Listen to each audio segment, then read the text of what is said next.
हम लोग देख रहे हैं कुछ नाउन जिसका सिंगुलर और प्लूरल दोनों होने पे फॉर्म मीनिंग अलग अलग चेंज हो जाता है। पहला एग्जांपल है एयर, जो कि सिंगुलर है, उसका मतलब क्या होता है हवा। जैसे एयर्स बनाते हैं प्लूरल, उसका मतलब होता है र्यूमर, मतलब अफवाह। इसके लिए अदर वर्ड क्या है, ग्रेप वाइन और गॉसिप। ठीक है। मीन का मतलब एवरेज, औसत होता है। मीन्स का मतलब अ वे ऑफ होता है, मतलब एक प्रकार का।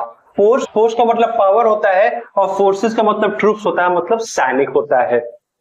अब्यूज, रॉन्ग अप्रोच, गाली के सेंस में यूज किया जाता है। अब्यूजेस, जो रॉन्ग प्रैक्टिस, कोई चीज जो गलत जो होती आ रही है, शोषण, उसको कहते हैं हम लोग। स्पेक्टिकल, व्यू है, इसका मतलब सीन होता है, दृश्य होता है। लेकिन जैसे ही उसको बनाते हैं प्लूरल, स्पेक्टिकल्स, क्या हो जाता है, सन ग्लासेस हो जाता है। ठीक है, चश्मा। सैंड है, सैंड का मतलब बालू हो जाता है, लेकिन जैसे सैंड्स करते हैं क्या हो जाता है, अ स्मॉल डेजर्ट हो जाता है, छोटा रेगिस्तान। रिटर्न, कम और गो बैक, रिटर्न आना, वापस आना। ठीक है।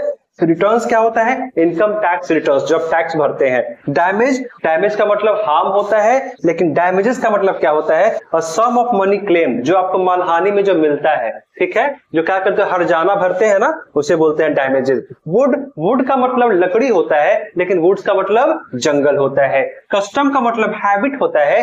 कस्टम्स टैक्स सुने होंगे आप लोग, कस्टम्स का मतलब टैक्स होता है। ग्राउंड, ग्राउंड का मतलब सरफेस होता है, धरती होता है, लेकिन ग्राउंड्स का मतलब क्या होता है, तो वो रीजन होता है। Thank you so much.